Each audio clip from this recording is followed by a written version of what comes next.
evening, let's look into the journey of our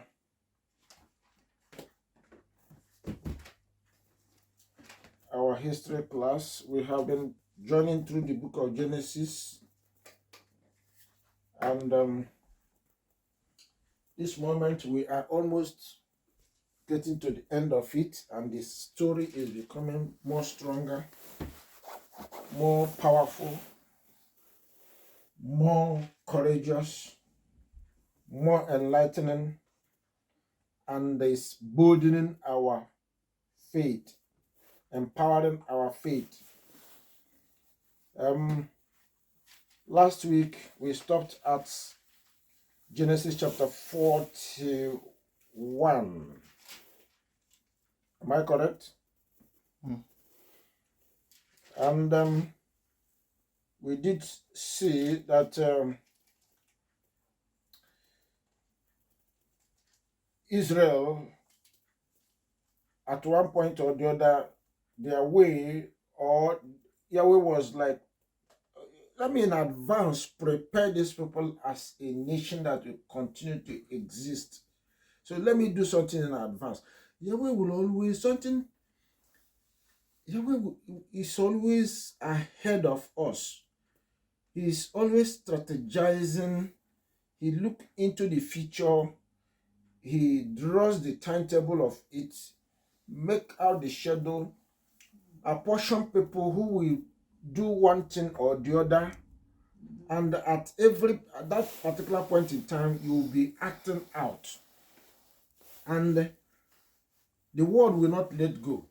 So there will be frictions, there will be issues, there will be problems, there will be difficulties that will be encountered along the line as we march on.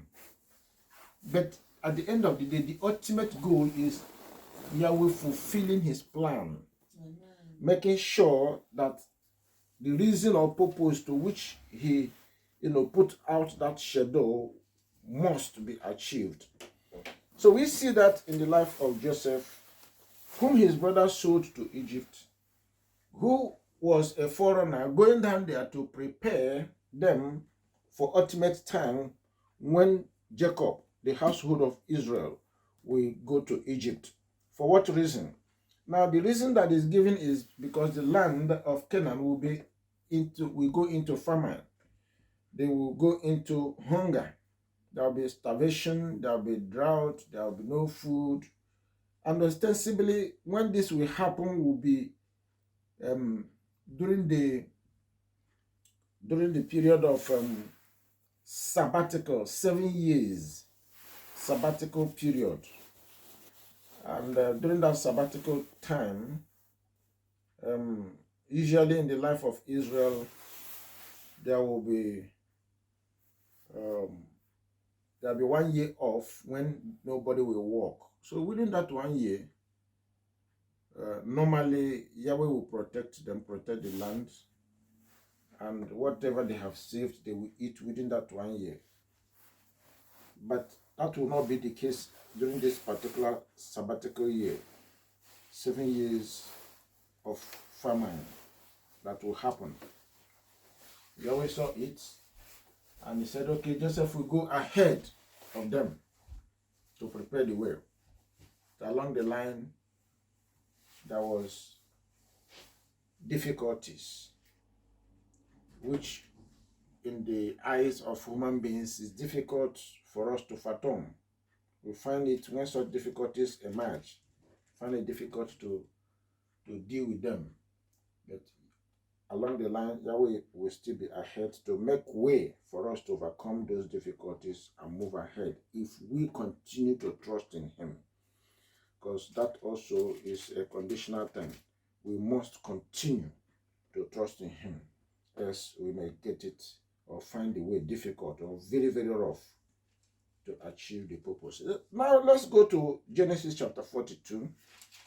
We want to be reading, and where necessary, do explanation as we move on. Here, from 42, 43, 44, 45, we are going to see the brothers, Joseph's brothers, being, requested by their father Jacob to go into the land of Egypt, because Jacob, at this time, heard that there was food in Egypt. There was no more food in the land of Canaan. And all over the world, the hunger has started. This is about 2 years now into the famine period. Previously, we looked at where Yahweh predicted that there will be 7 years of plenty in Egypt if they, take his instructions and implement it. There will be famine. There will be famine. There will be harvesting. There will be storage of grain. There will be storage of, the products of the land of Egypt. This will happen for 7 years. Within that 7 years, there will be plenty. After that, then there will be crisis, famine that will result for 7 years again. So this time in chapter 42, they have gotten into the period of the 7 years plenty has gone. Then they've entered into the famine period. This is year 2. Within the famine period, and Jacob said, "We cannot stay in the land of Canaan and die. Go out and search for food. My children, go out." So Joseph wasn't there, remaining 11 children. Out of that 11, the last one, Benjamin, wouldn't follow them. Jacob wouldn't want to let go. That son of Rachel, one, he for him, he thought had died. That is Joseph. Joseph had died, so he wouldn't want to let Benjamin to die again. So the other 10, you are elderly ones, go and get food for the family to eat. Now that is the story we are going to see here. And when they get into the land of Egypt, their brother Joseph recognized them. And somehow, what will come into play here is the dream he had. That dream that Joseph had about his brothers, including the father and all of them in the family. And he will again want them. He will use something to charge them. He will charge them of being spies in Egypt, that they have come to spy the land. As a result, he wants them to confess their sins, and they will encounter difficulties, so to speak. They will begin to wonder what is going on. Then at the end of the day, they will be let go. But sudden miracle will happen. Inside their sack or bag of food that they collected, their monies will be returned and will be placed into their bags. They will discover that when they get home. And when they return, they will go back with that money, plus the money they will go to use to buy, new stuff. Now they will tell their stories at that time. But the junior brother would have been requested by Joseph, say, "Oh, when I want to see your junior brother, bring him back." And one of them will not go back home. Simeon will not go back home until they bring the junior brother. Simeon will be imprisoned. He said, "I will imprison you because from your stories, you have a junior brother." That's your junior brother, talking about Benjamin now. Because Joseph knew his brother, but the brothers didn't know him. So he played, it was like putting up a play here. A play that he covered up. He was instrumental to it. And how they played to sell him with frustration, with anger. He put up play here to, want to prove them, want to test them. Though not in anger, though he was grieved, but he checked his grief because he knew in advance that he was sent as a savior of Israel in the land of Egypt. So he will manage that play very well. He will manage the act, and until Benjamin is brought, that will not go down well in 43, chapter 43, to not go down well with Jacob. Jacob said, I have been bereaved of Joseph. How will you take away Benjamin from me? That will be, then he felt that would be the end of his life.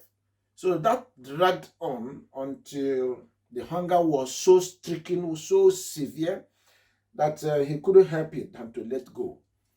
Then Judah had to do undertaking. Judah had to, surety for the life of Benjamin, that if anything happened to Benjamin, he will bear the responsibility. He will bear the blame, and the father will get hold of him, whatever he wants to do with him. So he took that undertaking. Then Benjamin went with them, and at the end of the day, Joseph still put up the play, the act, making sure that they would not recognize him, and they didn't recognize him. And at the end of the day, he made them to go home, package their foods, and in the bag of Benjamin, he put his the cup of the king's cup of whatever, the cup he used to drink, his silver cup, and they returned Benjamin's money for the food. He returned Benjamin's money. So something he was trying to do to make sure that at the end of the day, these people will confess their sin. They must confess their sin. And they were brought back, the group were brought back, because Joseph's cup was missing. Somebody has stolen it, and it must be one of them. And they swore that they were clean people, honest people, children of Yahweh, who do not steal. So they had to search their bags. At the end of the day, it was discovered that it was in the bag of Benjamin, the beloved brother, the brother that the father had now hoped on. If anything happened to him, he will be dead. So they were all arraigned before Joseph again. And Joseph, at the end of the day, later disclosed that he is the brother that they sold. It's a beautiful story, but let's see how we dig it out as we move on. Let's read it through. 42, Genesis 42. Now, when Jacob saw that there was corn in Egypt, Jacob said unto his sons, why do ye look one upon another? Why are you folding your hands, looking at your faces, as if the food will fall from heaven? You have to go out and search for food. Something has to be done. You have to be up and doing. You don't have to fold your hands and be moaning and asking for what to eat. Go out and do the expedition. Verse 2. And he said, behold, I have heard that there is corn in Egypt. Corn there stands as whatever food that they needed. It stands for all manner of food they needed. So there is corn in Egypt. Get you down thither and buy for us from thence, that we may live and not die. Because without food in the land or in the family, they will be all dead. And Joseph's 10 brethren went down to buy corn in Egypt. So 10 of them went. But Benjamin, Joseph's brother, Jacob, sent not with his brethren, for he said, lest peradventure mischief befell him. And the sons of Israel came to buy corn among those that came, for the famine was in the that those that came for the famine was in the land of Canaan. Now, it wasn't only in the house of Jacob or the land of Canaan that the famine was severe.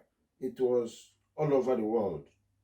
So amongst men and women who came from every nook and corner of the world searching for food, children of Jacob were amongst them. And here they are now in Egypt. And Joseph was the governor over the land of Egypt. And it was that sold to all the people of the land. And Joseph's brethren came and bowed down themselves before him with their faces to the earth. Did they know?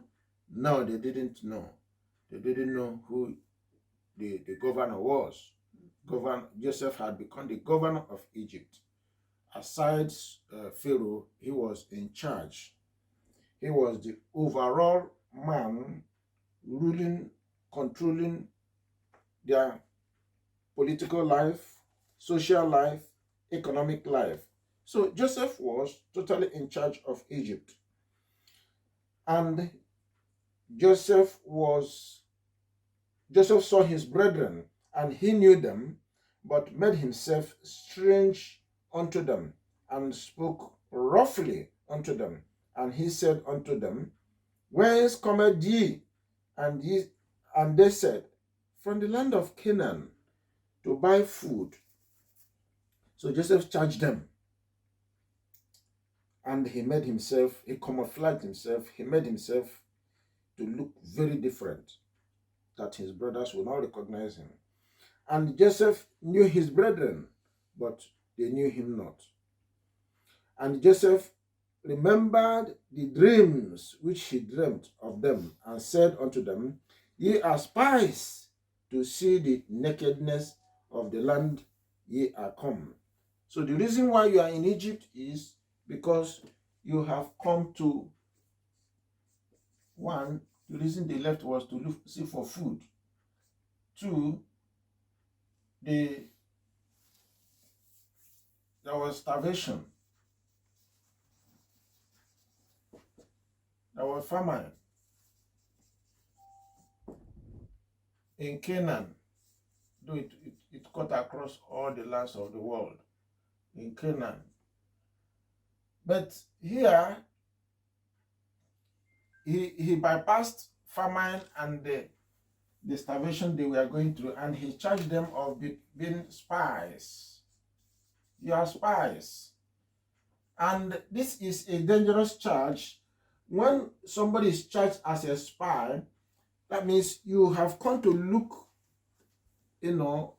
at the country or nation, the weakness of the country or nation, so that you report to your country in order to find how you overthrow that nation or country. So being a spy is a dangerous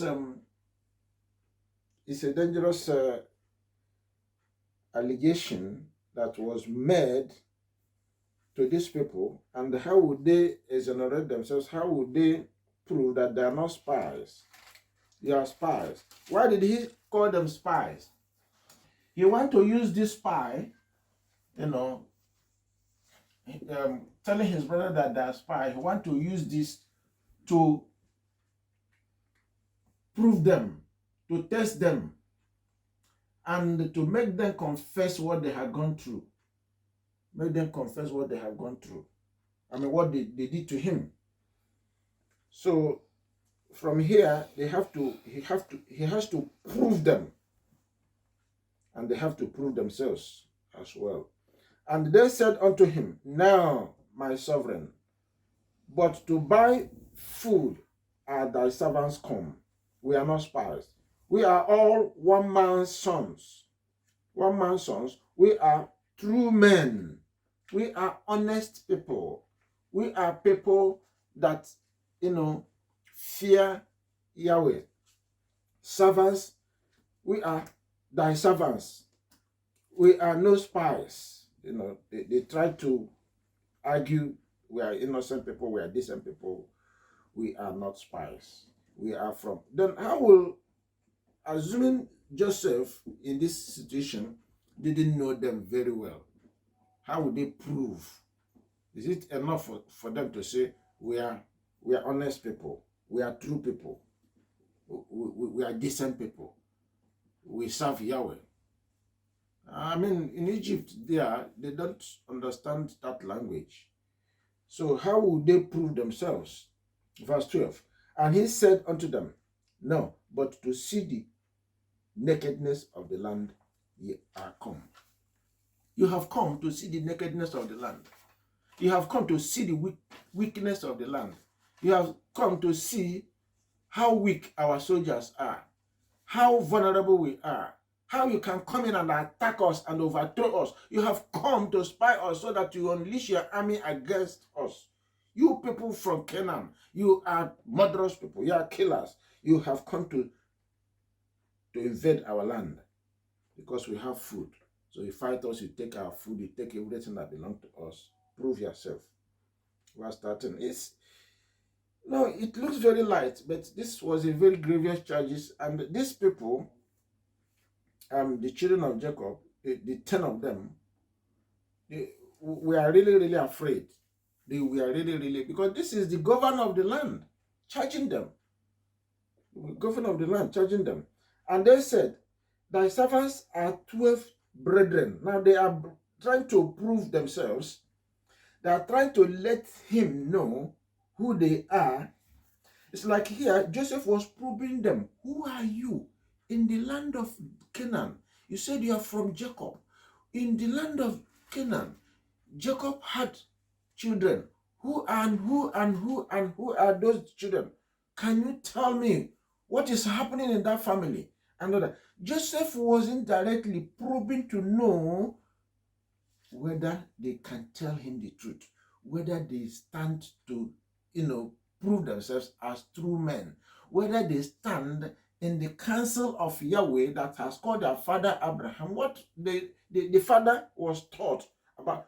Who are you? Are you still standing in your way, in the covenant way, or you are different men? Because here earlier they have told us that they are true men. They are honest men. They are people of the way. They are people that believe the way of Yahweh. Assuming the governor didn't understand that, he now went in and continued to prove them. Verse 14. And Joseph said unto them, that is it that I spoke unto you, saying, ye are spies. So at this particular time, Joseph was not contented with what they were saying. He was still charging them, you have come to seek out the weakness of the land. Therefore, you are in trouble. Because here he was standing for Pharaoh. And having charged them as spying the land, Pharaoh must hear it. At the end of the day, they will not go. They will either be charged and imprisoned or they will be killed. Hereby ye shall be proved. See, Joseph is here now telling them, you are under test, and you must prove yourself. Each one of you must prove yourself. By the life of Pharaoh, ye shall not go forth hence, except your youngest brother come thither. Now, Joseph knew them in and out. When they were wriggling and trying to, establish themselves as true men and honest people, we didn't come to spy the land and all that, Joseph knew these were his brothers, and he knew that Benjamin was there. And they were not disclosing. In short, he wanted to know more about Benjamin. So they had to, in order to get that assurance unto him that Benjamin was alive, the father was alive, Benjamin has to come back. In short, they have to bring Benjamin into the land of Egypt. You must bring Benjamin into the land of Egypt. He didn't tell them bring Benjamin. He didn't mention his name, but that's your youngest brother. You must bring him. That's the only way I will know that all you are saying is true. You are not spies. If I see your youngest brother, since you said you are 12 and one is gone, then one, because here, up to this point, they didn't tell him how that one that went, or that they said died, how he died. So he was trying to get into the bottom of it, but they were not so disclosing, though they were remorse, but they were not disclosing that. Talk about confession. It's very, very important. And that's why they went through the ordeal they went through. They were not quick to disclose what Joseph was looking for. Joseph wanted them to confess. Joseph was trying to make them open up themselves, but they were not giving details. But at this juncture, Joseph knew that they were telling him the truth, but he wanted to now open them up clearly by getting the younger brother, his junior brother, from the same mother. Verse 16. Send one of you and let him fetch your brother Benjamin. That brother is Benjamin. And ye shall be kept in prison. All of you should be kept in prison, that your words may be proved, whether there be any truth in you, or else by the life of Pharaoh, surely ye are spies. This charge is grievous. You are spies. That to spy the weakness of the land. So at the end, you will die. When Pharaoh hears it, you will die. The only way for you to escape is to bring Benjamin. That's your junior brother. Bring him. Let me see him. If I see that your junior brother, you are free. You will no longer be spies. You buy your food and go home. I just want to see. That is only how you can prove your case. Brother. Yeah, Benjamin.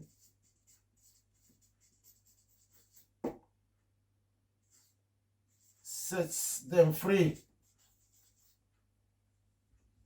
Sets them free. If Benjamin should come, the charge on them as spies will be dropped.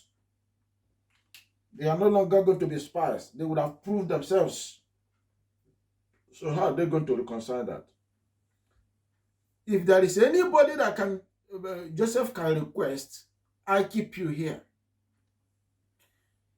that will be accepted. But for Benjamin to be brought in, that is too much for asking. That is too much for, it will be too much for the father, and it will be too much for the brothers.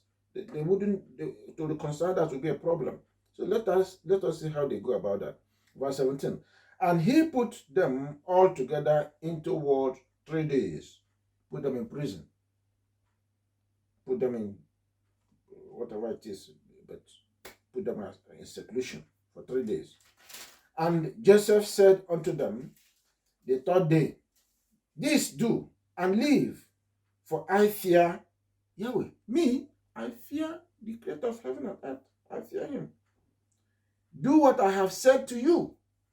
One of you should go and fetch your brother, or else trouble is on your head.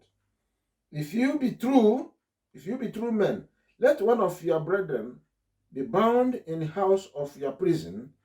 Go ye carry corn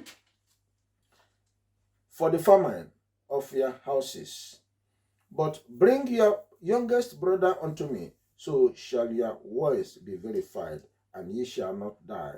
And they did so. So at the end, he resolved, one should not go for Benjamin, but 9 will go now, but he will detain one, keep one in prison, one of them. Especially that to be Simeon. Now others will go, carry corn, go home, feed the people, because at that time hunger was wiring everybody. So he had to take they had to take the food. But Joseph was not done. Joseph was not done. Joseph is going to plant, some exhibit inside their sack, inside their bags. Going to plant. But at this particular exhibit, they will not notice it. They will get home to find out, but they'll be wondering how it came about. And as all this we are going, in and out of them, their mind was taken away. See, when Yahweh is doing, there are certain times you think you may be wise, you may know.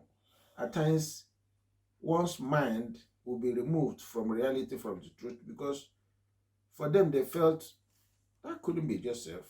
They didn't, their mind never even went to Joseph at all. They never thought of Joseph. But strangely, their brother Joseph knew them. But they were going through all this ordeal. Perhaps Yahweh closed their eyes in what Joseph was playing out. Now, why all this? Something has to be done amongst them for the family to be reconciled. What you must take on board here is confession and forgiveness. That is what you must take. That's why what is playing out here is being played out. And that's why they were suffering, they were going through what they were going until that is done. Joseph appeared to be playing it out, but Yahweh was working it out because it's a long time ago, and they have been grieved, they have been pained, there have been sorrow, there have been, only what will resolve it is forgiveness. Confession and forgiveness.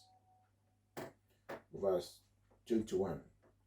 And they said one to another, we are verily guilty concerning our brother. See, now there is touching them. What is being played out here has spiritual connotation, and every one of them is being shaken by it. How is this man probing us, probing our family, to the point that our junior brother is targeted? Our sins are remembering us here. Something has to be done. In that we saw the anguish of his soul when he besought us, and we would not hear. Therefore is this distress come upon us. After 20 years, after about 20 years, they saw their brother Joseph. Now Yahweh want to pay us back.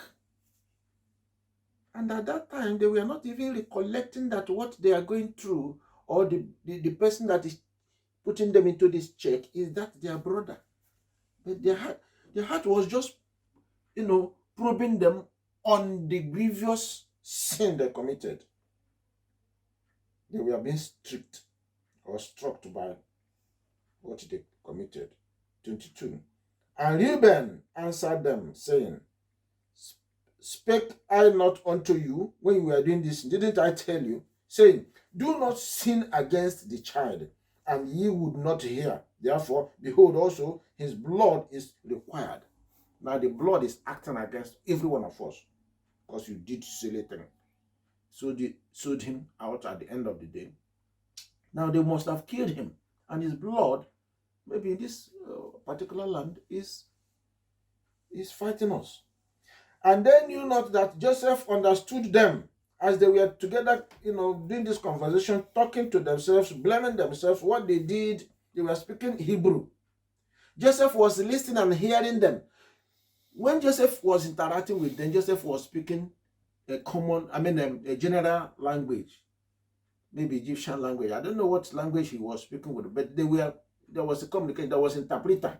He was speaking Egyptian language to them, but there was an interpreter, somebody who was, because this is the house of governor, so we must have somebody who is knowledgeable, who is skilled, a linguistic person who can speak both Hebrew and Egyptian language. So Egyptian, that should be Arabic language. So there was, that interpretation to them. 23. And they knew not that Joseph understood them, for he spoke unto them by an interpreter. Consider. So interpreter was there. Joseph was completely, made himself a stranger to his brothers, so that they wouldn't know him. And he turned himself about from them, and wept, and returned to them again, and communed with them, and took from them Simeon, and bound him before their eyes. Why did he go out and wept? Here, the soul of his brothers, he was feeling his brothers. He was, he knew them and they didn't know him. And what they were going through at the moment in his hands. And he was longing for them. So he couldn't hold it. He rushed, outside the environment. He wept so sorely and letter came back.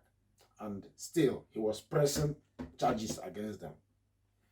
Then Joseph commanded to fill their sacks with corn. Now they have to get the food of the land. And to restore every man's money into his sack, and to give them provision for the way. And thus did he unto them. Not only did they get the foods they were looking for, all their money they paid were returned. It was not given back to them in their hands. It was put into their bags, into their sacks. So they didn't know. And they were given extra food, the ones they will eat on the way as they go. So that is it. They have to, 9 of them now have to go home and to report what has happened. And they laded their donkey and the donkeys and the corn and departed thence. And as one of them opened his sack to give his donkey provender, that is, as they wanted to feed their donkey in the inn, he espied his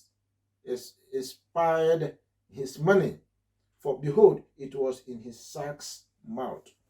So all their monies were tied in their sacks, and as this man opened his sack, he saw his money. And he said unto his brethren, my money is restored, and lo, it is even in my sack. And their heart failed them. They were charged as coming in as spies. They were charged as unfaithful people. They were charged as men who were dishonest. And they were charged as men who came to overthrow them. Here they were, their monies they paid was found in their sack. How do you think they will feel? They will say, all that we try to do to prove ourselves as true men has failed. Look at our money. They will say, we are now thieves. That we even paid the money and went and stole the money again from their hands. That will be double charges. And their heart failed them, and they were afraid, saying one to another, what is this that Yahweh has done unto us? Yahweh is against us. He's fighting us because of our sins. And they came unto Jacob. So they began to go home. They didn't return to Egypt, to their father unto the land of Canaan, and told him all that befell them unto them, saying, the man who is the sovereign of the land, the governor, that Joseph now, spoke roughly to us and took us for spies of the country. Jacob understood what they meant by spies. And we said unto him, we are true men, we are no spies. We be 12 brethren, sons of our father. One is not, that is Joseph. And the youngest is this day with our father in the land of Canaan. And the man, the sovereign of the country, said unto us, what they were calling him is the sovereign of the country, the governor. Sovereign or the governor. That's what they were calling him. They didn't know him. Hereby shall I know that ye are true men. Leave one of your brethren here with me, and take food for the famine of your households, and be gone. Leave one of you. So that's why they were explaining to their father their ordeal, and why one of them didn't return. That is Simeon now. Said Simeon will not be released until you bring your junior brother. And bring your youngest brother unto me. Then shall I know that ye are no spies, but that ye are true men. So will I deliver you your brother, and ye shall traffic in the land. So you can be trading with us in the land.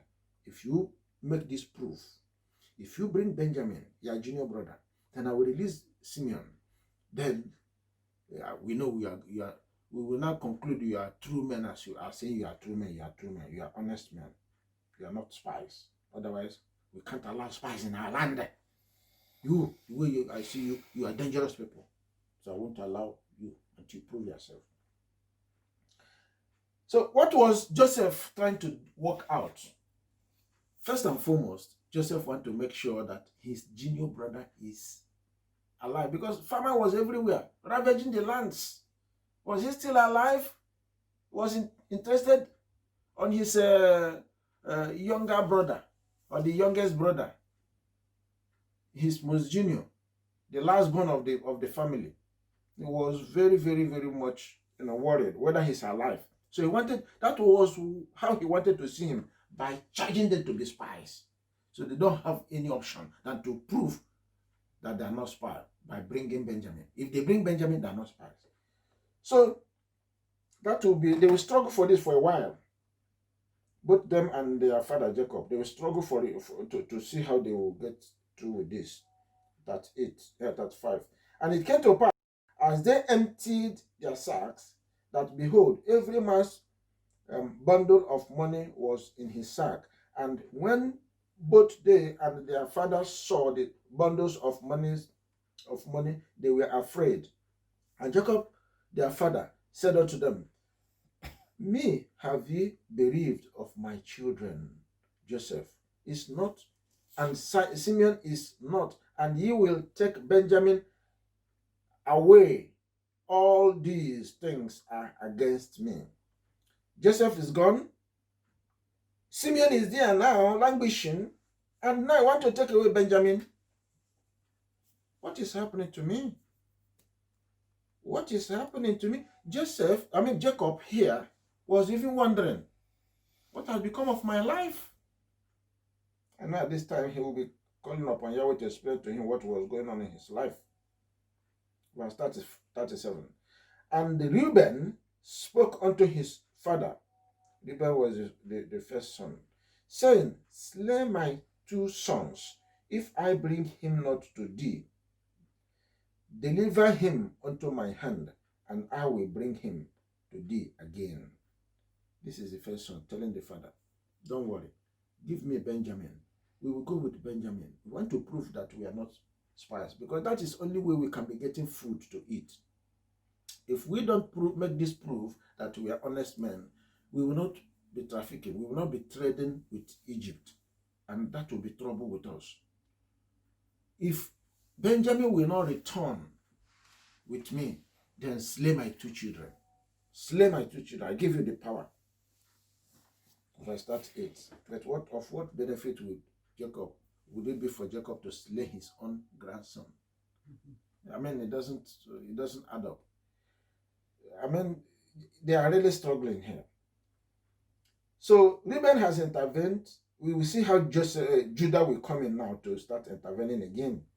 And he said, My son shall not go down with you, for his brother is dead. Jacob is putting his feet down. This last born, Benjamin, will not follow you anywhere. The brother from Rachel, the same mother, is dead. So if you take him away, what has become of Rachel? What will become of me? These are the 2 last born I have. So you want to finish them. Already Simeon is there, languishing. And he left alone. If mischief befall him by the way in which ye go, then shall he bring down my gray hairs with sorrow to the grave. If Benjamin goes out from this house and anything happens to him, that will be the end of Jacob's life. Jacob was mourning already, and he was seeing it as, that there is something that is out there against him. And if this one dies, that will be the end of Jacob, Israel. Chapter 43, the story continues. But here in this chapter 43, Jacob will let go Benjamin, will release Benjamin after Judah would have intervened. And at the end of the day, the good news may be coming in. 43, 44, good news will be coming in. And the famine was sore in the land. So at this time, when they were arguing back and forth, whether to release Benjamin or not to release Benjamin, their food they brought had exhausted. They didn't know what to do again, no food to eat. The animals were even, getting worried, troubled. They had no food, no profender or whatever they were giving the animals. Everything, both man and beast, we are suffering in the land. So, with all of them dying, Jacob had to submit. Benjamin must go. And it came to pass, when they had eaten up the corn which they had brought out of Egypt, their fathers said unto them, Go again, buy us a little food. Return back to Egypt, buy some more food. And Judah spoke unto him. Now Judah has stepped in, saying, The man did solemnly protest unto us, saying, Ye shall not see my face, except your brother be with you. You will not come back and see me for food until I see that your junior brother. That will be only how you see my face. Otherwise, don't come. Because Jacob was trying to tell the 9, return back without Benjamin. So the 9, we are saying, we can't return because this is a decree. It's a law. We can't see this governor. We can't see this sovereign. We can't see him until we bring our junior brother. And Judah spoke unto him, saying, The man did solemnly protest unto us, saying, We shall not see thy face, except your brother be with you. If thou wilt send our brother with us, we will go down and buy the food.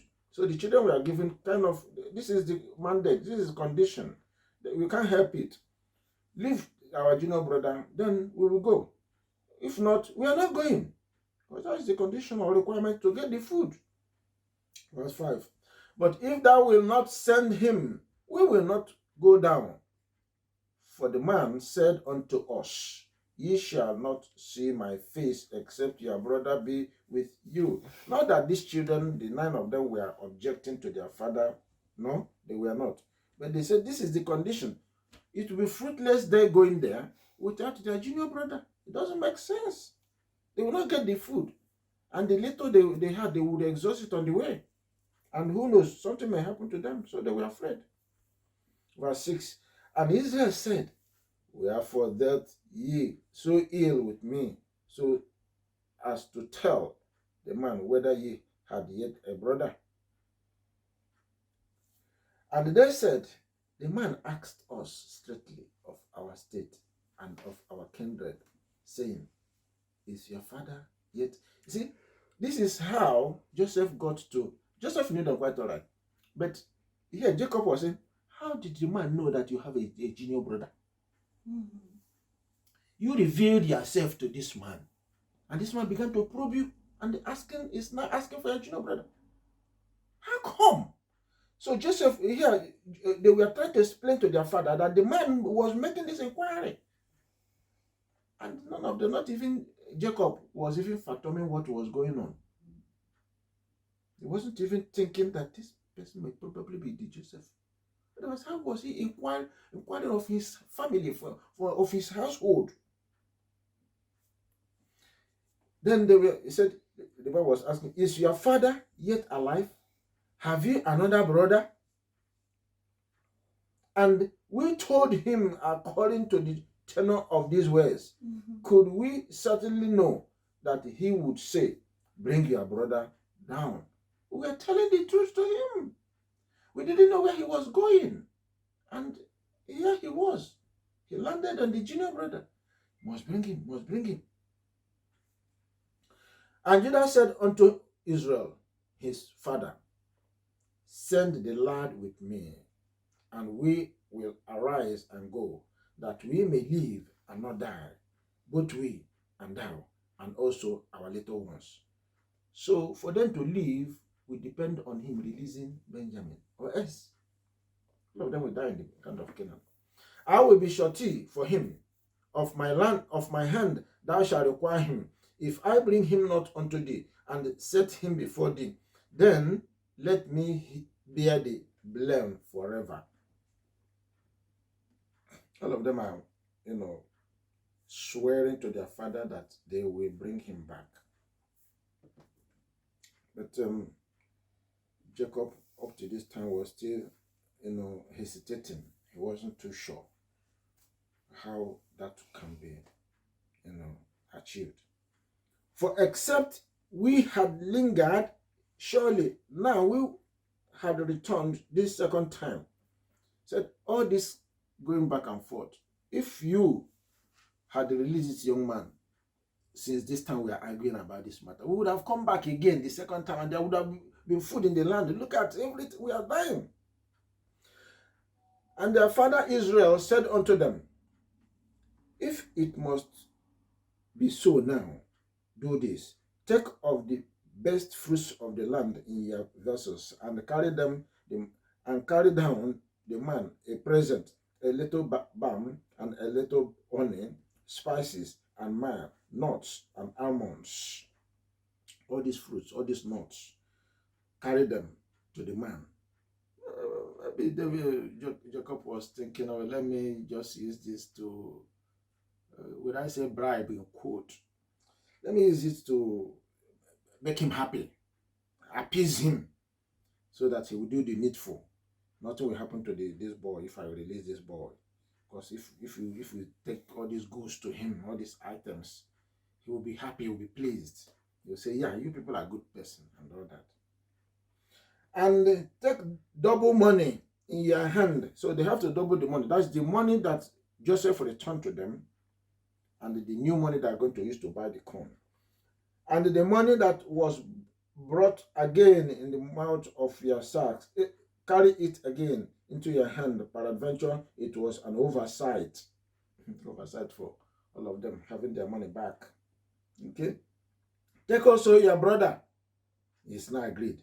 And arise and go again unto the man, and Yahweh Almighty give you mercy before the man, that he may send away your brother, your other brother, that is Simeon, and Benjamin. If I be bereaved of my children, I am bereaved. I'm gone.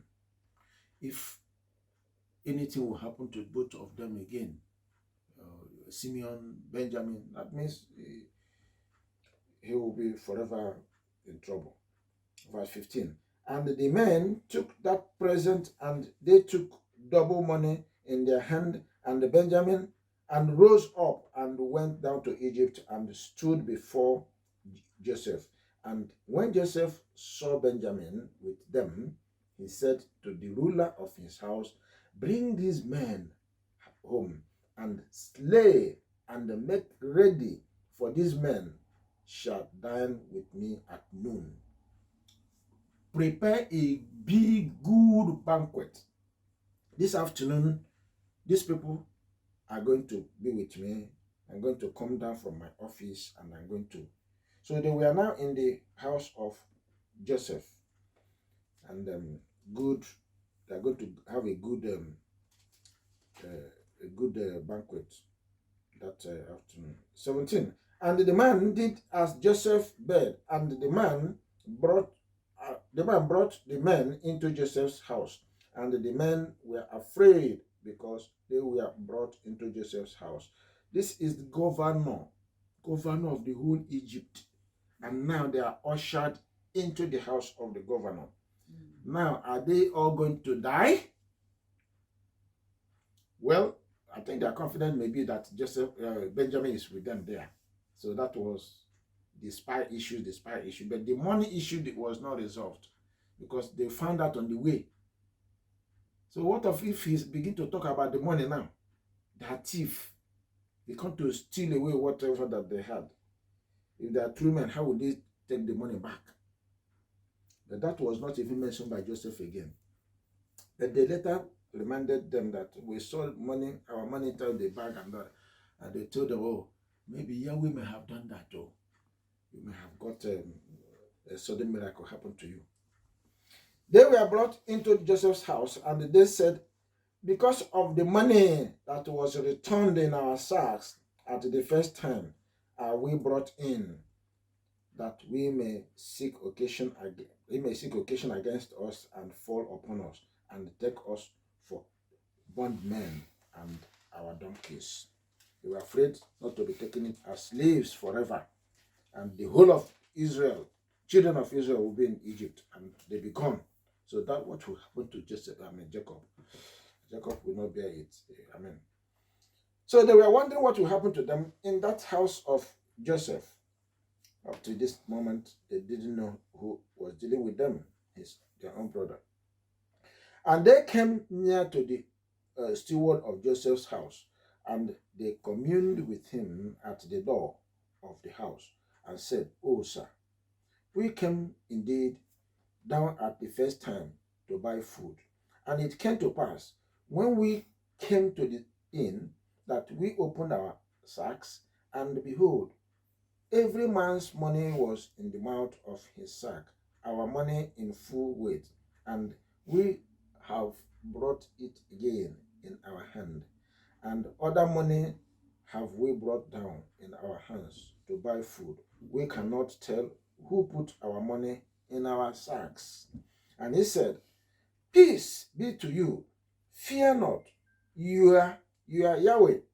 He said, "You are Yahweh." They don't know Yahweh, but he said, "Whoever you worship, you are Yahweh. And the Yahweh of your father has given you treasure in your sacks. I had your money." And he brought Simeon out unto them. And the man brought the men into Joseph's house and gave them water, and they washed their feet, and he gave their donkeys provender, and they made ready the present against Joseph. They made ready the present against Joseph, against Joseph, came at noon, for they heard that they should eat bread there. And when Joseph came home, they brought him the present which was in their hand into the house, and bowed themselves to the earth. Now, things are happening. They proved that they are honest people, quite all right. They have disclosed to the steward, they saw the money they ought to pay for the first trip in their bag. They brought it back and all that. Here, they also showed or gave the present that their father gave to Joseph. And they bowed themselves. That verse 26. That also spoke, or here is speaking about the dream. The dream of Joseph has come to pass. They bowed themselves. They made obeisance, or they call it obeisance. All of them, their head.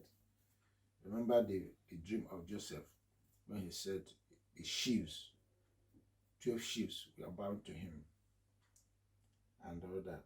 And sun and moon also, and the other sibling were bound to him. And that dream here is, at least the children have done their own bit fulfilling that dream. Verse 27. And he asked them of their welfare. Joseph, now who has, seen them, asked them, "How are you?" and all that. "How is your father?" And said, "Is your father well? The old man of whom you spoke, is he yet alive?" He made inquiry to find out that whether the father was still alive. And they answered, "Thy servant, our father, is in good health. He is yet alive." And they bowed down their heads and made obeisance. Second time. Because it was second time, twice he had that dream. One was sun and moon, and one was corn, barren. So that is the dream fulfilled. And he lifted up his eyes and saw his brother Benjamin, his mother's son, and said, "Is this your younger brother, or whom you spoke unto me? Is it the one that you are calling your younger brother?" And he said, "Yahweh be gracious unto thee, my son." Who is saying that? Joseph is saying to his junior brother, "Yahweh be gracious to you, my son." As a governor, as the big man, all of them are taking him for his words. He's the father of Egypt at that time. And Joseph made haste, for his bowels did yearn upon his brother, and he sought where to weep. And he entered into his chamber and wept there. And he washed his face and went out and refrained himself and said, "Set on bread." Pass the bread. Now let us eat, let us banquet. And they set on for him by himself, and for them by themselves, and for the Egyptians which did eat with him by themselves, because the Egyptians might not eat bread with the Hebrews, for that is an abomination unto the Egyptians. Why is it that Egyptians cannot eat with Hebrews? It's not discrimination. They are uncircumcised. They are Gentiles. Do you know in those days, when they say somebody is a Gentile, the person is uncircumcised. That is, the person is not a covenant fellow. It's not within Yahweh's covenant. The person is impure. The person is not clean. Something is wrong with the person. The person is out of the covenant. So the Hebrews do not, there is limitation in how they mix. But when it comes to eating, worshipping, they don't do it together. Because the uncircumcised people, the hidden, they are far away. And are we saying that all that is been taken away? Well, in this our latter days, in this time of the renewed covenant, yes, you can eat with them, can interact with them, because Yahshua has removed that demarcation. He came to, this thing that was the demarcation, or the Bible call it is it a stumbling block or whatever, that made the barrier, put the barrier between the Gentile and the Israelites. In one way or the other, Yahshua's blood paid for it, and that was removed. Now, verse 33, and they sat before him, the firstborn according to his birthright, and the youngest according to his younger youth, and the men marveled one at another. So the setting of the table was the senior, by seniority, just down the line. Then, as it were, Joseph, the governor, his junior brother, it ended between him and his junior brother, starting from Reuben down to Simeon and so on, then to where Joseph and Benjamin is. So when they saw that sitting arrangement, they marveled. How is it like this? What is good? But they never fathomed one moment that was Joseph. All that was hidden in their eyes and in their mind of all that was going on. That is fascinating in this story. It's quite fascinating that all that was happening at this stage, they were still blinded, they were not seeing, they were not understanding what was going on. But they saw the sitting arrangement, because in their own home, that is how it's seniority always take preeminence in whatever they do. It must be by seniority. 34. And he took and sent mercies unto them from before him, but Benjamin's mess was 5 times so much as any of theirs, and they drank and were merry with him. So the way they apportioned the food, Benjamin had greater portion than even the senior brother, Reuben, Simeon, Levi, Judah, and so on. Benjamin had 5-fold more than all of them. And up to this thing, as up to this time, they didn't even ask, why is Benjamin something so much? Why Benjamin is so important to this man? Why is this man asking of this boy? They never wondered to find out. Or they were seeking to find out, but it was not given to them. Chapter 44. We are moving forward. Chapter 44, because it's one stretch story. Famine in the land of Canaan, how to secure food by trading. They want to do business connection, so that each time they walk into land of Egypt, they go straight to Joseph. There will be no hindrance. So the hindrance was to tie them as spies. And Joseph, used the spy to make them bring Benjamin in, so that he will be reassured in himself that his junior brother is still alive. Then they were believing that the spies they were called is true. You call it a frame up. Joseph frame something or look for excuse or look for something to hold them to bring their junior brother.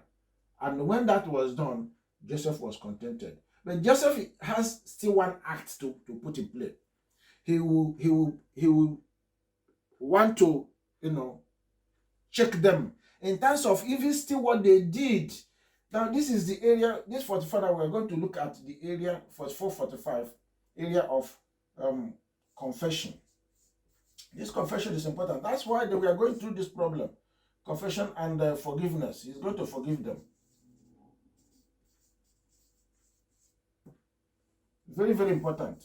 This chapter 44. And let's see how I'm going to be a little bit fast because the story has connected. So you'll be able to follow it now as I read on. Just listen. And he commanded the steward of his house, saying, now they have eaten, they have banqueted, they have familiarized themselves and all that.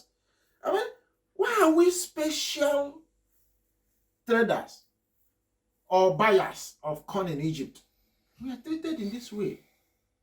We have eaten, we've dined, and then, we are going to go back now. The other time we are going back, our bags, our monies, we are returning to our bags. This time around, what will happen? So they have to prepare to go back home. Benjamin has been brought.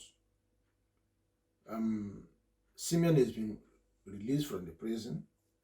Now, all of them, they are thinking now, 11 of us, we are going to go back. But would all of them go back?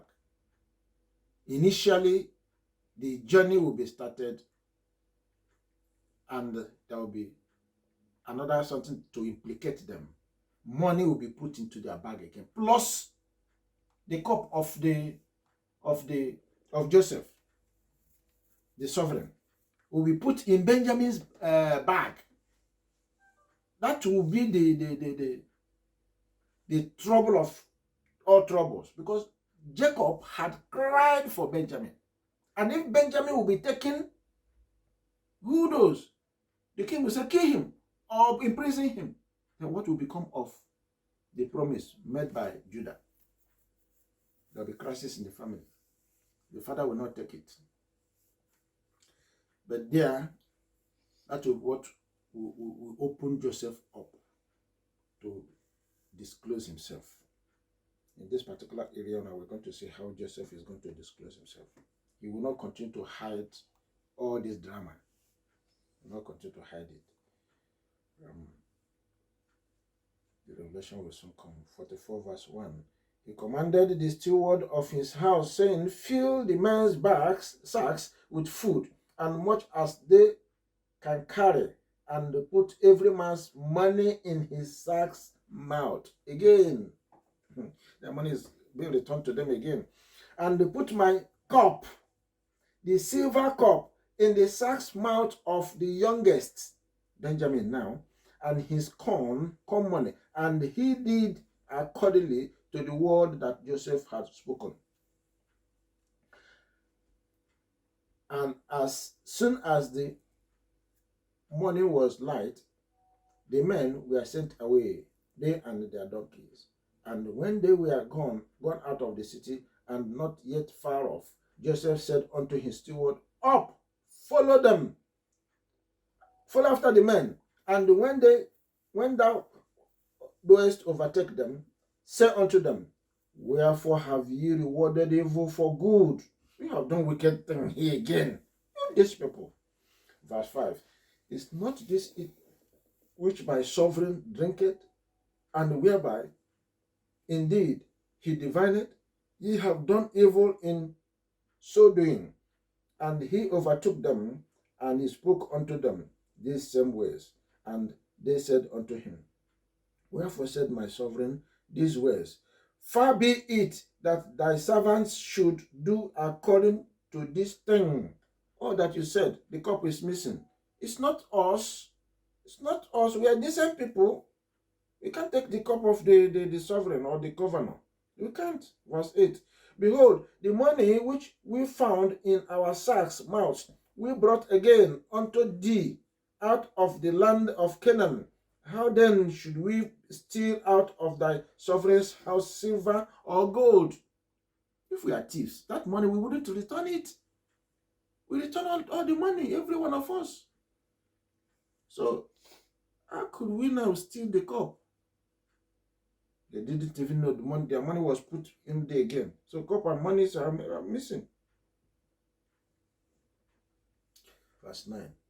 With whomsoever thy servants it be found, both let him die, and we also will be my sovereign's bondmen. It's not good for us to open our mouth wide when issues like this is going on. Yes. See, they have said to the aides of the governor, if this cup is discovered in anybody's bag, then the person will be dead. You can see Benjamin will die. That is the implication of that statement. See why we cannot open our mouth to speak what we don't know. If you don't know, you don't know. You keep quiet until whatever is sorted out. Then they speedily, so where am I? Verse 11, isn't it? Verse 10. And he said, now also, let it be according unto your ways. You see, the aids, we are now saying, the aids of the sovereign or the governor, we're saying, what you have said, let it be so. Let it be so. He with whom it is found shall be my servant, and ye shall be blameless. We are going to take the person as servant. So Benjamin will not go. Then they speedily took down every man his sack to the ground, and opened every man his sack, and he searched and began at the eldest. It's always at the eldest, and left at the youngest, and the cup was found in Benjamin's sack. Then they rent their clothes and laded every man his donkey, and they returned to the city. All of them went back to the city. What Jacob feared has befell upon them. How would they speak about this? They will say, oh, our father told us this boy will not return. He saw it, he knew it. Look at us, we are all fallen. And already Judah has said, oh, anybody who has this cup will die. Not even will be taken as slave. Verse 14. And Judah and his brethren came to Joseph's house, for he was yet there, and they fell before him on the ground. Another dream of Joseph fulfilled. They fell on his. This time around, they didn't usually make obeisance. They fell. We are all finished. You can save us. If you don't intervene, only you can save us. But here is the man whom his cup is stolen. Let us see the charge is going to rain on them. And Joseph said unto them, what deed is this that ye have done? What ye know that such a man as I can certainly divine? Something that my own personal property, the governor of this land, you took away my cup. Okay. And Judah said, what shall we say unto my sovereign? What shall we speak? Or how shall we clear ourselves? This is difficult. Yahweh has found out the iniquity of thy servants. Here now the confession has started. Though all their words were not completely written here, but here they have now opened up, confessing. They are now saying that Yahweh has found us out. We sinned long time ago, 20 years ago. We sinned. Behold, we are my sovereign servants, both we and he also with whom the cup is found. And he said, far be it that I should do so, but the man in whose hand the cup is found, he shall be my servant. And as for you, get you up in peace unto your father. He's now threatening them to their marrow. Whatever you are saying it to yourself. This your junior brother is going to be my slave, going to be my servant. It's not going back with you. Bye-bye, all of you. Go. Verse 18. Then Judah came near unto him and said, O my sovereign, let thy servant, I pray thee, speak a word in my sovereign's ears, and let not thy anger burn against thy servant. For thou art even as Pharaoh. You are the same with Pharaoh. Anybody sees Pharaoh has seen you. Please, you are grieved against us. Your anger is too high.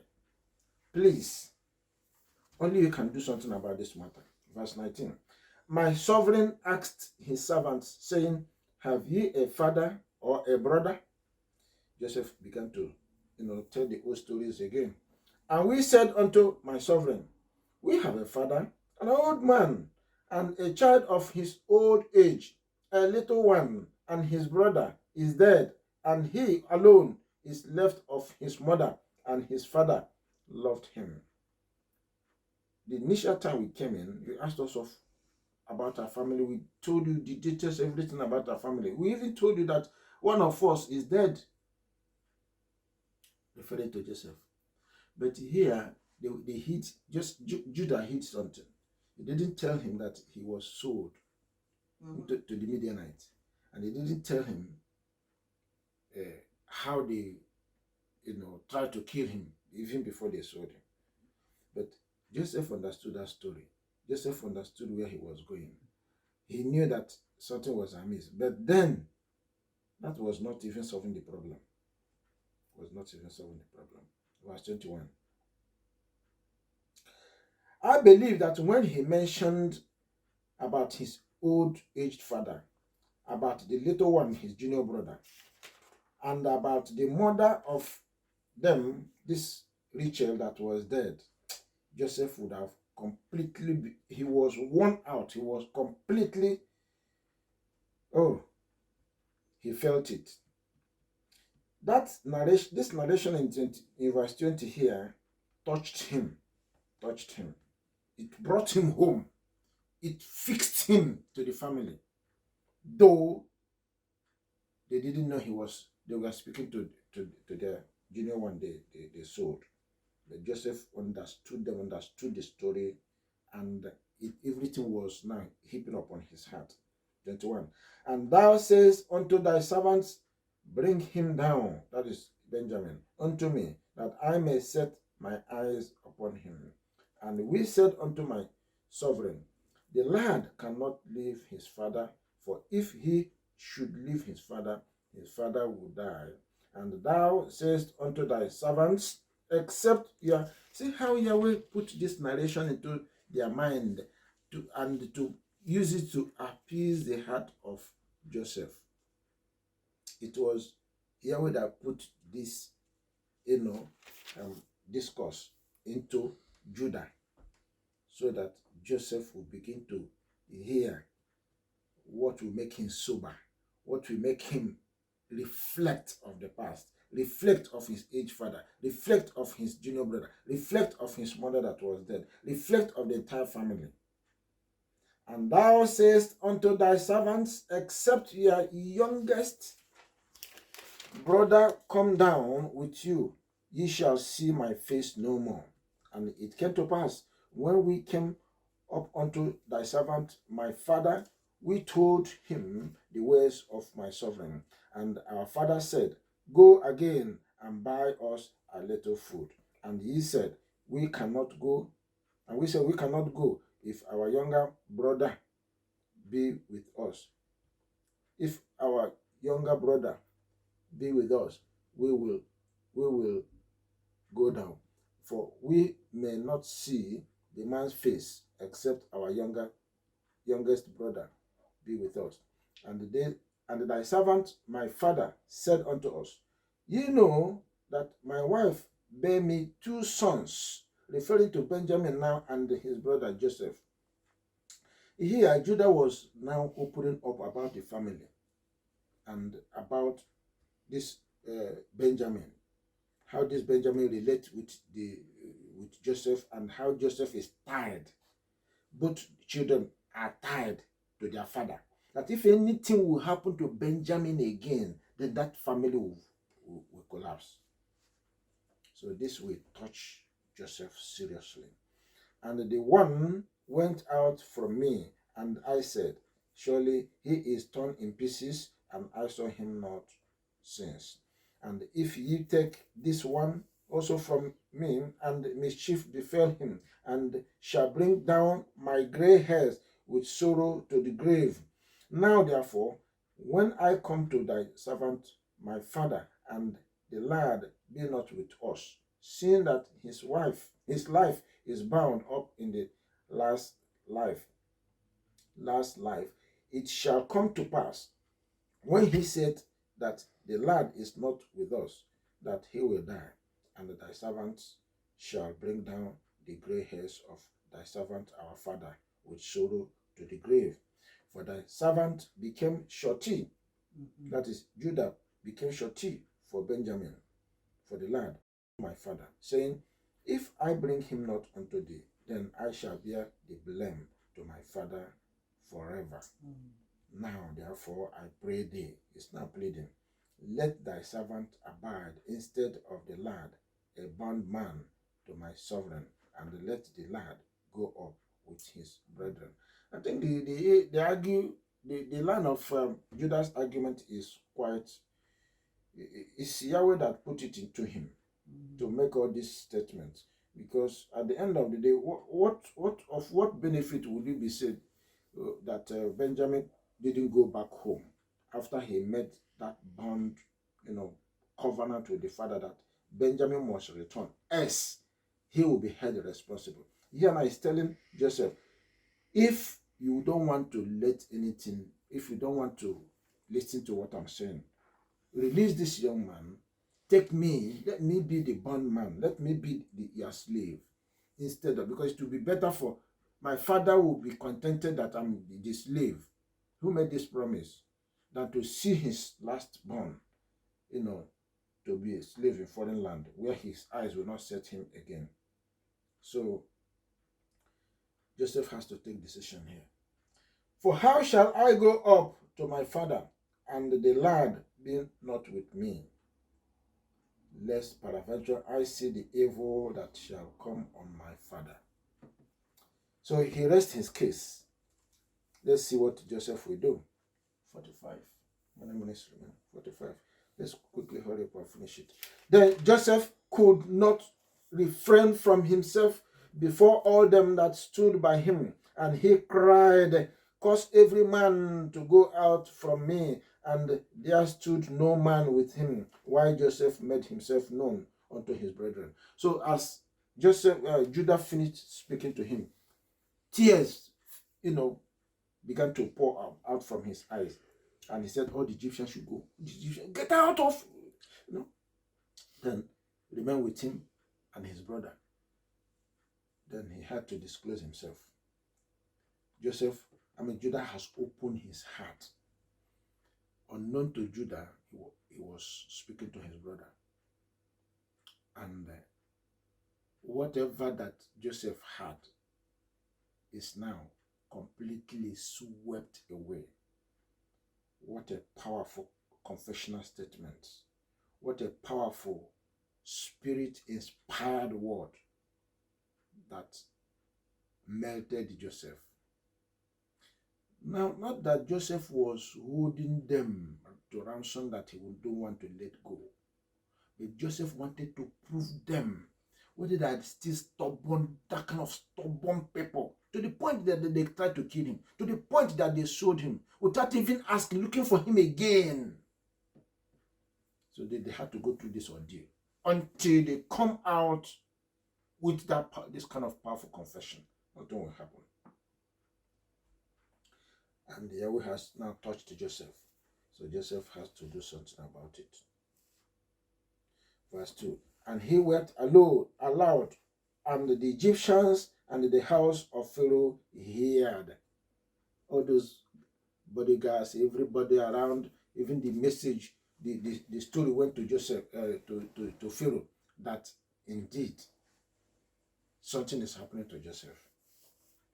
And Joseph said unto his brethren, I am Joseph. Does my father yet live?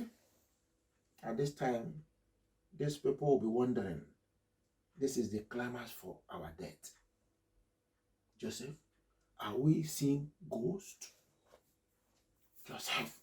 Because in their head, they have 20 years ago, they completely concluded that Joseph was the dead person. Joseph had died and left this world. There's no way Joseph will be alive. So they may have been feeling, this is something strange is happening to us here. And Joseph said unto his brethren, I am Joseph.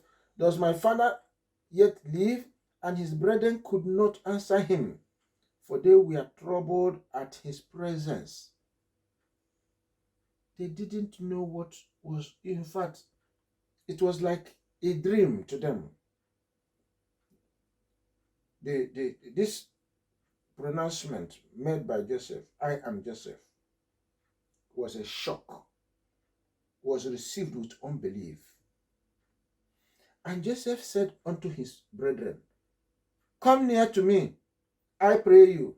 And they came near, and he said, I am Joseph, your brother, whom ye sold into Egypt. He had to summon them. He had to come close to them, had to hold them, had to repeat himself. I am the one. I'm not ghost. I'm your brother. Do you understand? Now he began to speak Hebrew to them. Now he began to, in fact, Apostle, who was that? Who wrote Acts of Apostles? Acts chapter 7 verse 9, it was reported there.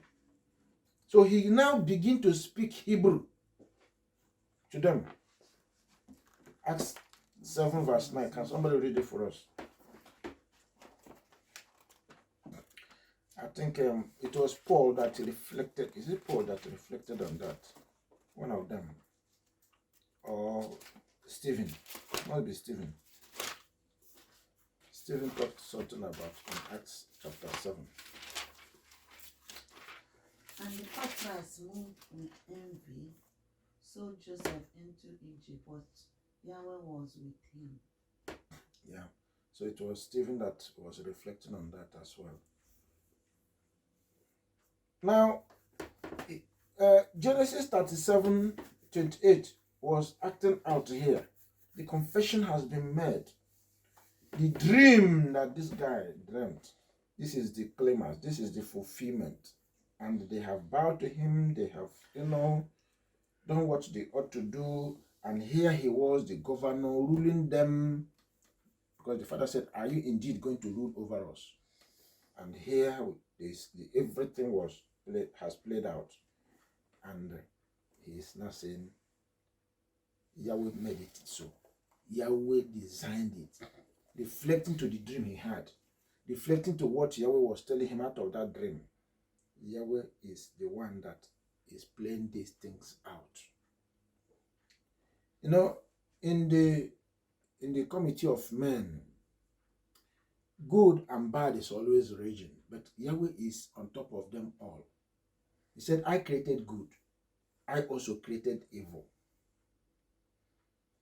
And that is why we must not judge, because something we call evil at times, Yahweh is using it to achieve the best plan he has. I have always drawn your attention to somebody like Donald Trump. If you look at Isaiah 45, when Yahweh went into the Gentile to appoint Cyrus, anoint him, say, you are going to, release my people from captivity, and you are going to supervise the building of my city, Jerusalem. Oh, the Israelites say, hey, Yahweh, you have done something. Oh. I could sense in them that saying that, Yahweh, why would you choose to do something that is evil? It's evil. How can you go to the Gentile? You are circumcised. The people that doesn't know you, that doesn't call your name, they are not covenant people. You want to choose them to release us. We are saints, we are innocent, we are clean, we are pure. Yahweh now rebuked them in that Isaiah 45. Would you, okay, how can a clay tell the potter that is making it, do me like this or do me like that, or query it? It doesn't happen. I am the potter. You are the clay. I choose to turn you wherever or however I want. So this is what is playing out here. We have seen the ugly side of how they took Joseph, bent him, cornered him, put him in the way they put him. At the end of this, assume he was dead and all that. And suddenly, Joseph emerged. The good side of it has come out. Yahweh wanted to use Joseph as the forerunner, as the savior of the family, savior of Jacob's children within that interim, within that period, and savior of Israelites to keep descendants. The descendants he has planned from Abraham, Isaac, and Jacob, to keep it, to sustain it, even to cause them to, continue to be his future people. That was the strategy, that was the plan. But along the line, all these variables, ugly and good, evil and bad, things that were never fathomed by ordinary man, came into play. But Yahweh was on top of all of them. So we then begin to kill themselves, we begin to attack themselves. Yahweh will not allow it to happen. So Yahweh had to come in to intervene. He is the matchmaker. He is the peacemaker. He is the problem solver. He is the master of the solution they needed. So he brought solution using just Judah to speak into the heart of his junior brother, Joseph. Though Judah not realizing that is his brother. Joseph realizing that Judah is his senior brother. Heard him very well. Identified his family very well. Seeing his most junior brother, Joseph, seeing his junior brother beside him, he was convinced that this is the hand of Yahweh. Verse 8.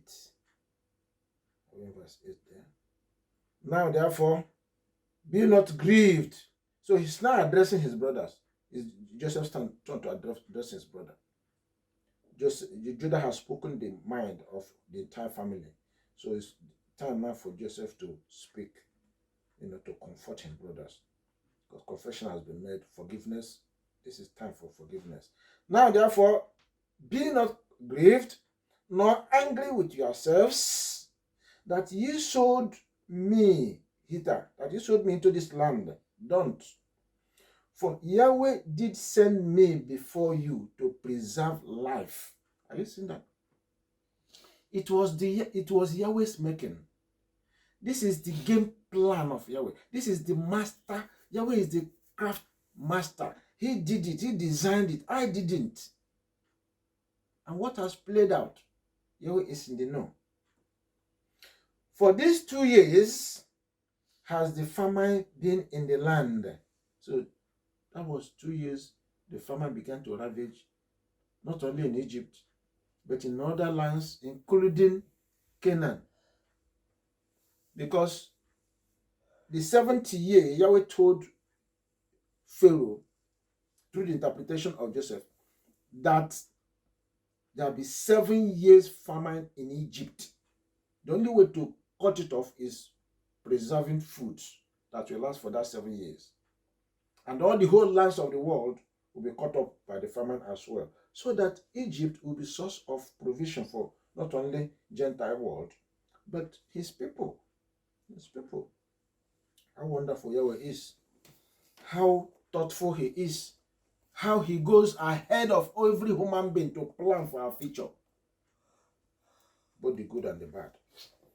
For these 2 years has the famine been in the land, and yet there are 5 years. So they have, at that point, they have 5 years to go. It's not disclosing to them that dream he interpreted to Pharaoh. That 2 years is gone. The world is still going to languish for how many years? 5 more years. So this is mourning. They are just stepping into the famine time. Starvation, hunger, death is coming. But there's only way that Israel will escape. Israel has to. Israel is not prepared to go through that trouble. It's like this COVID-19 going on all over the world. Any covenant child of Yahweh will not die out of it. In fact, it will do not touch the person, because Yahweh made the pronouncement in book of Deuteronomy and the Exodus that Israel, if you keep my covenant and my commandment, the diseases of Egypt will abound everywhere. But if it come unto you, he will take it away and put it upon the head of those Egyptians, upon the hidden men or world that hate you. So that is how Yahweh operates. What keeps us going with him is that covenant. That covenant. If we continue to hold on to it, let the whole world go in whatever direction they want to go. Yahweh will continue to protect his people in his own way. Now, for these 2 years has the famine been in the land, and yet there are 5 years in which there shall neither be earing nor harvest. 7 years. This is the sabbatical year. Sabbatical year, 7 years sabbatical year. This thing will happen. 7 complete years. And Yahweh sent me before you to preserve you a prosperity in the earth, and to save your lives by a great deliverance. Now, 2 things he said here. Yahweh sent him as forerunner to do what? To preserve the children of Israel, children of Jacob, all of them that were there. In fact, the 70 of them, the father and all the children, they married, and they are, their siblings. And also to preserve the future of Israel in time to come, after Joseph will have, after that generation has passed, or that generation future up to today we are. What happened in Egypt also touches the generation of Yahweh that is existing today. Otherwise, if Jacob and his children at that time were wiped out, there would have been Israel. So now it was not you that sent me here. It was not you, but Yahweh. What a revelation. They thought they did it. Yeah, Yahweh will use hand of man to achieve his, because if they didn't do that, which they did, Joseph wouldn't have been in that land. And most times when something that looked like evil has happened, why did it do? You want to stand to judge. Who are you to judge? Unless you have the spirit of Yahweh, if you say anything, you may be putting yourself in trouble and danger. You may be standing against Yahweh. You see why we must seek the heart and the mind and the spirit of Yahweh before we speak, before we judge. Yes, we do judge. Yeshua said, when you want to judge what? Righteously. What is judging righteously? Speak from the spirit of Yahweh. Speak from the knowledge of Yahweh. Speak from the guidance of Yahweh. Speak from the word of Yahweh. That is how you judge, and you judge righteously. Now it was not you that sent me here, but Yahweh, and he has made me a father to Pharaoh. I became a father to Pharaoh. I became advisor to Pharaoh. Number one, that father is an advisor. One that advises, whatever I take Pharaoh's stance. Counsel I give to Pharaoh is from heaven, is from Yahweh. So it's only me that Pharaoh, remove me from the land, Pharaoh will fail. That's what he's saying here. And sovereign of all his house, even his house. He is the ruler of his house, Pharaoh's house. And a ruler throughout all the land of Egypt. So without Joseph, at that time, no Egypt. So that's how they will understand it. So Joseph is not telling them who he is. In truth, that Yahweh promoted him. Yahweh raised him. Yahweh lifted him up. A Hebrew brought into the land of Canaan. The land of Egypt, the land of the hidden, the land of the Gentile, to rule them. No, it's the first time Yahweh did it. To take one of his into the hidden world, and he ruled them. And he ruled them. In this Gentile world we are today, does it exist? Does Israelites rule? In any country, do they rule? I don't think. Because if you draw that conclusion, then we'll be quoting Deuteronomy chapter 28, where he said that when you go out from the land because of your disobedience, you will live in that land as slaves. Not only as slaves, you will be you will not be heard again because you've lost it. You lost the covenant. So in these latter days, those that says they are Israelites, they are, I pity many of that is the Christian pastors. They say they are, in fact, they believe that if you are not wealthy, if you are not rich, if you are not ruling and governing the people and so on, you have no ticket to heaven. You are not qualified. You don't have even the Holy Spirit at all. If you are not so wealthy, if you are not so powerful. Powerful in the sense that you are wealthy, you are commanding and controlling, you are cruising with aircraft, jets, ship, houses, schools, universities, colleges, and so on and so forth. You are in charge of money. That's what they believe. You must be so wealthy. If you're a pastor, you must be so wealthy. That's how you are recognized. And that situation, in that sense, all you have said, what Yahweh said, well, it's not right. And that's why they don't read Old Testament. They will say, that aspect of the, in fact, do they have an excuse? They wouldn't want to see it. They wouldn't want to hear about that. That in the land of Gentile, there are slaves.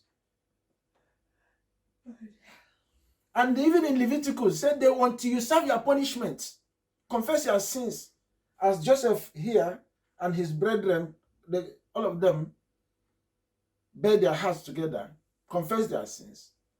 And that was it. Yahweh blossomed them. Yahweh brought Israel into Egypt and said, where we are going to read now is how Yahweh is now is going to open the door for them to live in a peculiar land of Goshen. Let's quickly finish it. Verse 9. Haste ye, all of you should now haste. You do something for me, our father will come into this land and you are going to live in this land. No more Canaan at the moment. So that will be fulfilling Genesis chapter 13, this is chapter 14, where Yahweh said to Abraham, sometime in future, your children will leave this land of Canaan, they will go into the land of Egypt. This is where it is fulfilled. Hear it from the mouth of Joseph. That is the fulfillment of that agreement or covenant Yahweh entered with Abraham. So Joseph became the forerunner. Joseph became the one that Yahweh used to make the way. And here Joseph was telling his brethren, this is what was stated in the time past. It has come to pass. Yahweh has brought it into fruition. And the blessing he pronounced on Abraham, Isaac, and Jacob, even for them to enjoy in the land of Canaan, will continue in Egypt, even in the days of famine. Psalm chapter 37 says that in the days of, I think it's 34, sorry, Psalm chapter 30. He says in the days of famine, his people will eat in plenty, will eat, without begging anybody. Food will be abundant for them. Haste ye and go up unto my father and say unto him, so he's calling him his father now. Everything is settled. Every quarrel, every anger, every grief is removed. Yahweh swept everything away. Tell my father to come. Thou say to him, thy son Joseph, Yahweh has made me sovereign of all Israel, all Egypt. Come down unto me, tarry not. Quick, go and fetch my father, let him come down. And thou shalt dwell in the land of Goshen, and thou shalt be near unto me, thou and thy children, and thy children's children, and thy flocks, and thy house, and all that thou hast. Yahweh's promise to Abraham fulfilled. Verse 11. and there will I nourish thee, for yet there are 5 years of famine, 5 years remaining, lest thou and thy household and all that thou hast come to poverty. And behold, your eyes see, and the eyes of my brother Benjamin, that is it, it is my mouth that speaketh unto you. And ye shall tell my father of all my glory in Egypt, and all that ye have seen, and ye shall haste and bring down my father hither. And he fell upon his brother Benjamin's neck and wept, and Benjamin wept upon his neck. Moreover, he kissed all his brethren and wept upon them, and after that his brethren talked with him. Family relationship has begun in earnest. Verse 16. And the fame thereof was heard in Pharaoh's house, saying, Joseph's brethren are come. And it pleased Joseph well and his servants. And it pleased Pharaoh well and his servants. And Pharaoh said unto Joseph, say unto thy brethren, this do. Now Pharaoh is now giving a kind of order. This do ye. Let your beasts and go. Get you unto the land of Canaan. Go, fetch your family, come, let us live together. Because in as much as Joseph has a family, where Joseph is where the family is going to be. Joseph is man that is ruling Egypt. So why will you live in a different land? Bring all of them to. So relocation will start. And take your father and your households and come unto me, and I will give you the good of the land of Egypt, and ye shall eat the fat of the land. Do you think it's these two men making the way for them to come? Joseph and Pharaoh. Yahweh planted it. Yahweh planned it. And Yahweh is speaking through their mouth. Now thou art commanded, this do ye, take you wagons out of the land of Egypt for your little ones and for your wives, and bring your father and come. This is Pharaoh now giving the order. This is no longer Joseph alone, but Pharaoh giving the order. So who will stand against them? No man. They have been given the passport and visa to travel to Egypt. Nobody will stop them. Also, not even passport and visa. They have been given permanent stay. Permanent stay. They are now citizens. Already when they were in their land, they've been made citizens of Egypt. Also, regard not your stuff, for the good of all the land of Egypt is yours. Saying, even the land of Egypt is yours. That means they are bona fide owner of Egypt now. It's making them part and parcel of Egypt. It's like you go out from your country, you stay into another country, before you know it, you become a citizen. So, citizen by naturalization. They're going to be naturalized in the land of Egypt. Verse 20, what is that? 21.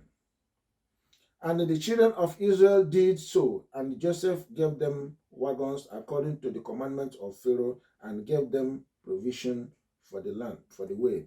For all of them he gave each man changes of raiment.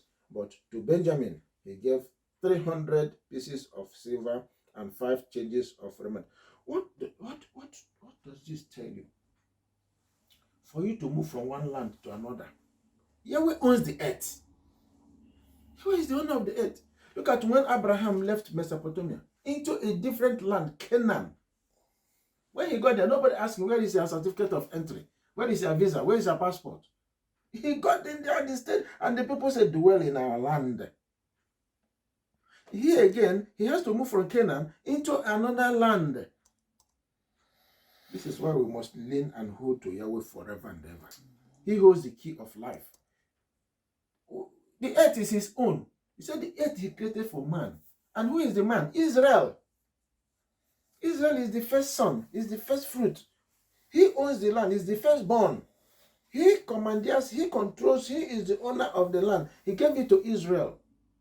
And through Israel, the sons of Abraham, Isaac, and Jacob, the whole earth will be blessed. The whole earth will be brought into the earth, to dwell in the earth permanently, eternally.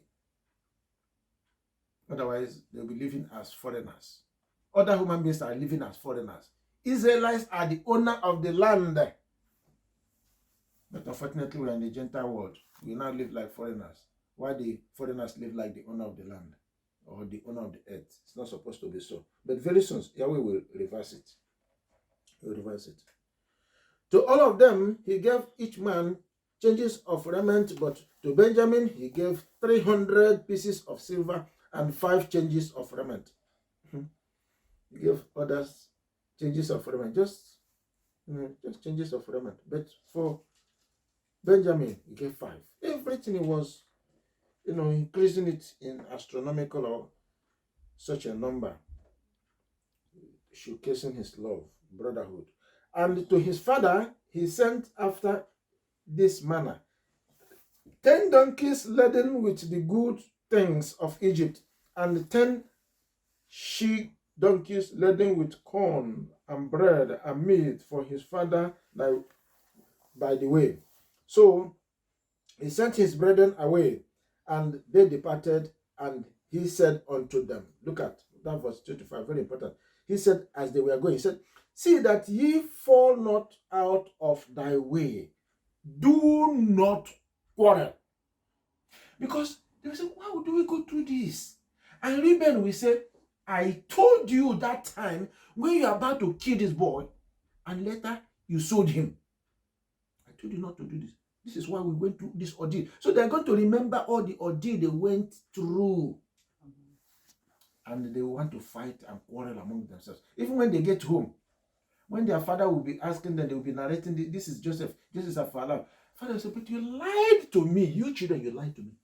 He was dead. You sold him. You killed him. You lied to me. And that will bring quarrel.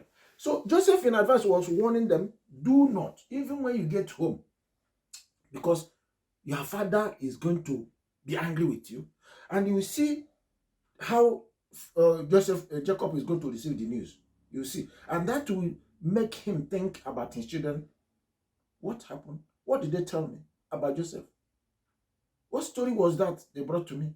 He was dead. They brought a cloth ridden with blood of animal. They soaked it with the blood of goats they killed. I said, your son is dead. Look at his, we met his clothes. He was torn in pieces. Look at how the animal devoured him. So Jacob will not take it lightly. He will receive it with belief, and he will receive it with unbelief. He is alive. He is dead. He is dead because they told him he was dead. And for 20 years it has registered in his heart, and he has mourned him as one in the grave. So it will be difficult to remove that from his heart. So that will bring unbelief in this invitation, which Yahweh now want to move this man to go, so that his word with Abraham will be complete. It will be difficult. You see why telling lies is not good. You see why doing evil is not good. So Joseph here said, when you go on your way, do not quarrel. In the house, do not quarrel. But say it that Yahweh has done it. That Yahweh, Joseph, even what we did was Yahweh's hand, putting this man there to be a savior to us.